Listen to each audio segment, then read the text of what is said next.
Welcome to the Movie Business Podcast, picking up where Movie Business Book left off.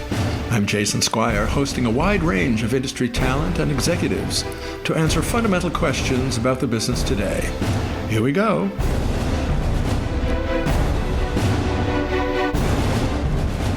And production design is our focus today with Scott CHAMBLISS, award-winning production designer whose credits include Citadel, the Amazon series from executive producers the Russo brothers, Godzilla King of the Monsters with writer-director Michael Dougherty, Guardians of the Galaxy Volume 2 with writer-director James Gunn, Tomorrowland with writer-director Brad Bird, Star Trek Into Darkness and Star Trek with director J.J. Abrams, Cowboys and Aliens with director Jon Favreau, and Mission Impossible 3 with director J.J. Abrams. Welcome, Scott. Thank you very much. Nice to be here, Jason. Well, I'm so glad you could join us on the podcast because the whole subject of production design is so fundamental to, the visual medium. Let me start by asking, what are the secrets of production design?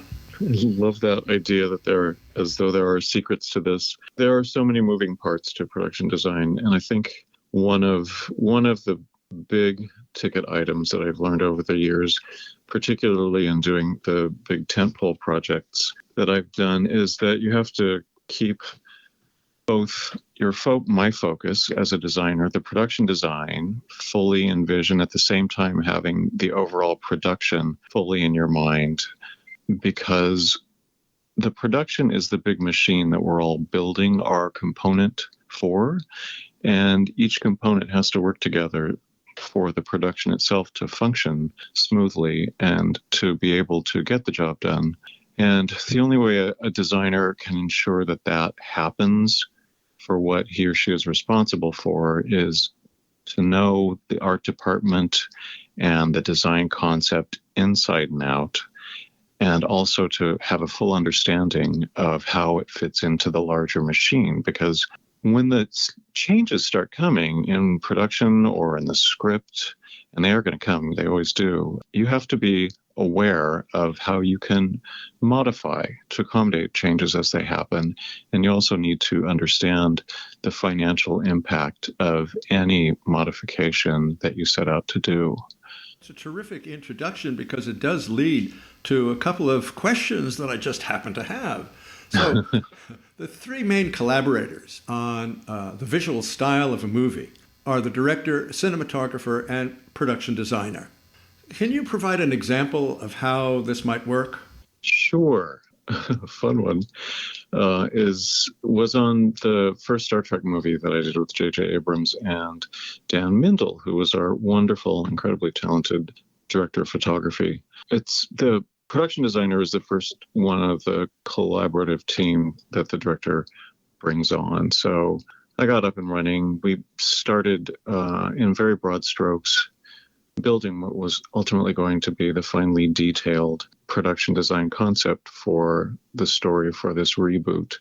And somewhere along the way, the DP starts coming in on a non-consecutive basis to see what's going on, to have his or her own creative talks with the director and absorb the design, development, locations, all of that's going on in the early stages, and, become a collaborator in the process. With Dan, the initial conversation that he and JJ had that I wasn't a part of included JJ's notion that he wanted to explore giving the movie kind of a touch of 1970s sort of improvisational feeling camera work that had characteristics like shaky cameras and camera glitches and those crazy super fast in and out zooms, and of course the occasional lens flare. From what I understand I think he was thinking of the overall Trek franchise and how it could really use a dose of unexpected energy and immediacy,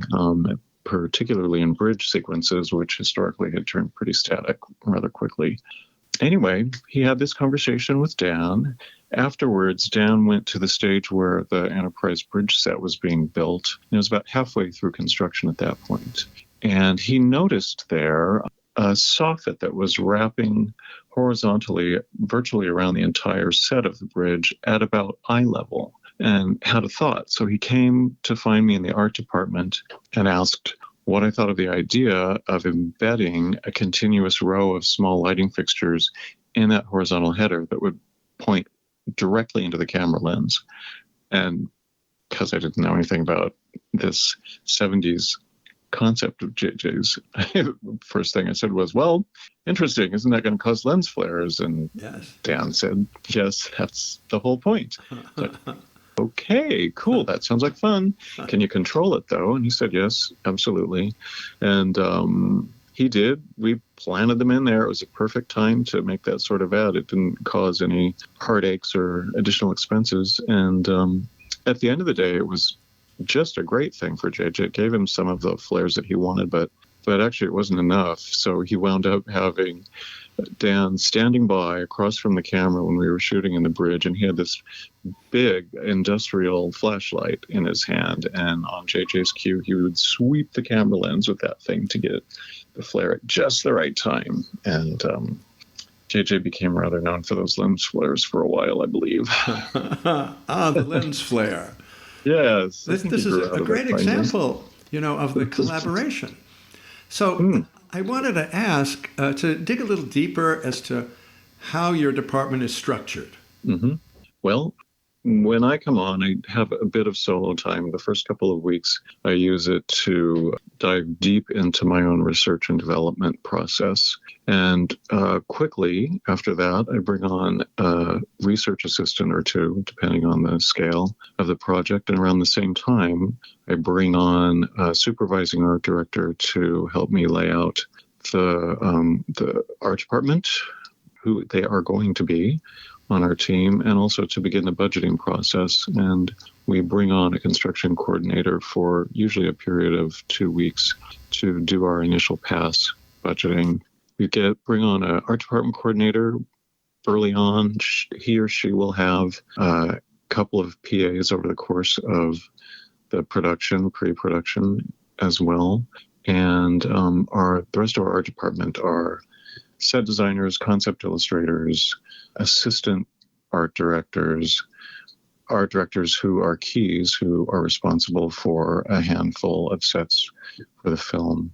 And then, of course, I'm also working with our prop master and his or her team, also, obviously, construction, painting, the costume designer, all those people. A lot of interfacing going on. Oh, my goodness. Well, it's a whole lot of responsibility.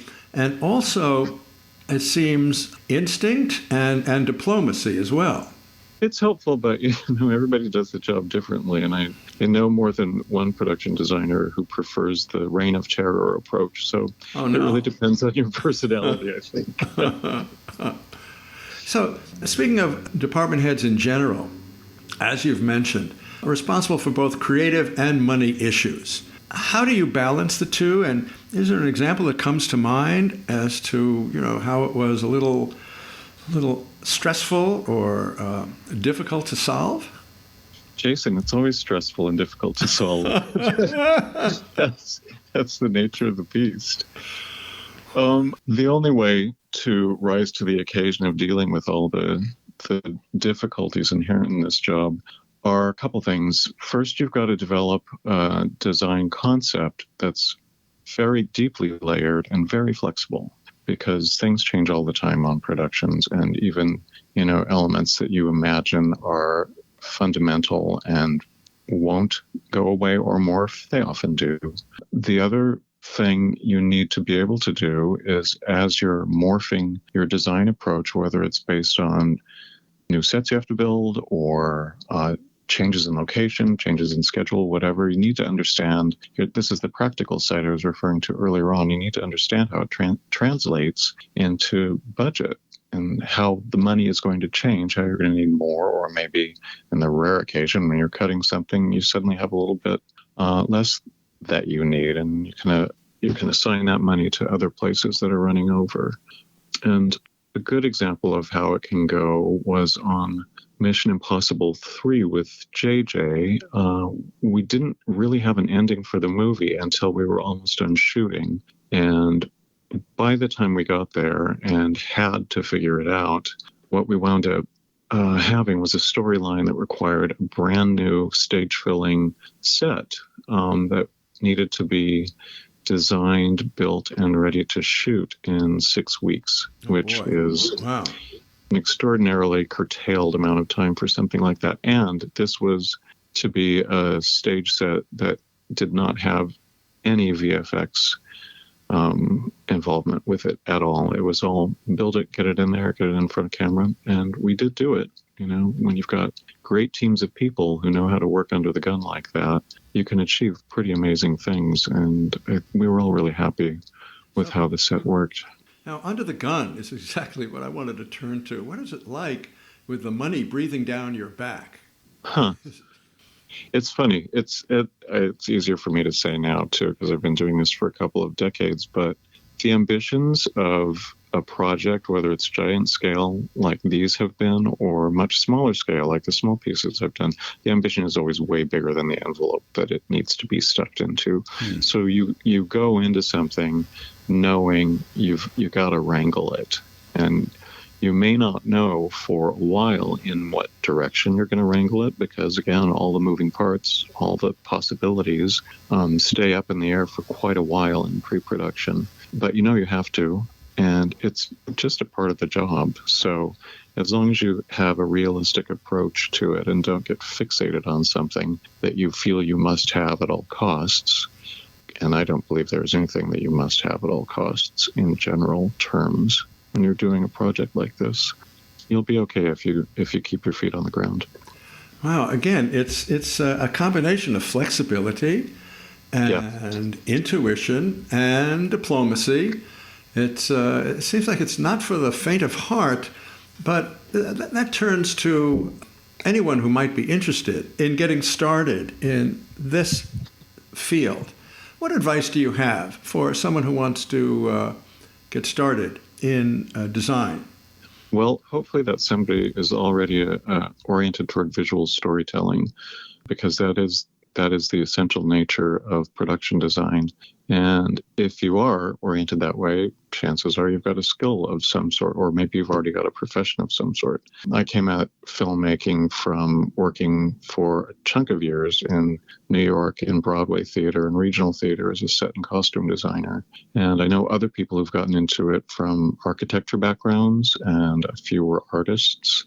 And there are more than a handful of people who've come at production design from being in other departments or having other roles in an art department in filmmaking already. Set designers, costume designers, some art directors. I know a couple prop masters who transitioned and one graphic artist who did as well. There are a number of angles you can come at the job from, but it always helps to have at least one skill set that you're really good at that is directly applicable to the requirements of being a production designer. So let's back up for a moment. You touched on it earlier. I want to go a little further about your first tasks when you join a project. What steps do you take? I read the script 2 times. The first time, I just let it wash over me, and I put it down and start thinking about it and looking at a little bit of visual material or doing a little bit of reading just to get the juices flowing. Then I immediately go back to the script and break it down on a very practical level. So I get to memorize what the pieces of the story are. Then I put all of that away, and I don't refer to the script or to my breakdown again for about another week or week and a half, when I'm doing my deep dive into all, the world of material that's available to us all.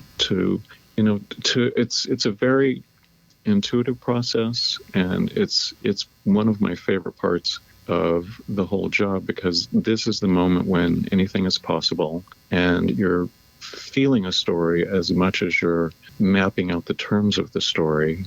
And this is the make or break time, as far as I'm concerned, for a production designer. You're either going to gather the materials you need to assemble a really strong, deep, flexible, and hopefully articulate and hopefully beautiful design language and set of visual themes to help tell the story, or you're not. And if you don't give the time it takes, and if you don't give the thought it takes, you can easily find yourself somewhere down the line when changes are rolling at you, and the set that you were relying on to make a third of your design concept make sense is no longer in the script. Now what are you going to do? You better have thought more deeply about it than that. Well, that was a very eloquent description. Thank you. Let's now Sure. turn to the future. What is your sense of the future of the business as it relates to production design or in general? Geez. Yeah, right. I would so love to be optimistic. Honestly, I think this is a really challenging time for everybody, and we're well aware of the issues that are on the table with the writers and with the actors. We also know, those of us who've been experiencing it for a couple decades, it's very clear that the companies that own the movie studios, and I'm talking about the streaming ones too, Apple and Amazon and Netflix, they've all systematically been moving the filmmaking industry offshore, out of America, in pursuit of tax rebates and especially in pursuit of cheaper labor costs. And they've been extremely effective at doing so, to the point that, though the numbers may still say so, America really isn't the leading character in the filmmaking industry anymore. That belongs to the UK currently, and with Eastern Europe running a close second, I would say. And what goes on here becomes very limited. Like the kinds of movies that I've built my career on in general don't get made in America anymore. They're all over there. And I think what that adds up to for the future is there will be less and less opportunity for newcomers to create a filmmaking career for themselves, and there will be less variety in the opportunities that those of us who've been in the business for a long time will have to choose from if we want to stay put here, or if we have no other option beyond staying here. Well, thank you for that point of view. It's going to be it's an exciting time already, and movie business is never dull. No, and it's always changing. That's one of the fascinating parts. As a participant, it's something quite else, of course. Right. Well, gosh, I want to thank you. This has been such a wonderful visit. Thank you so much for participating in the Movie Business Podcast, Scott Chambliss. It's a pleasure, Jason. It's always nice to chat with you, and thanks for the invitation.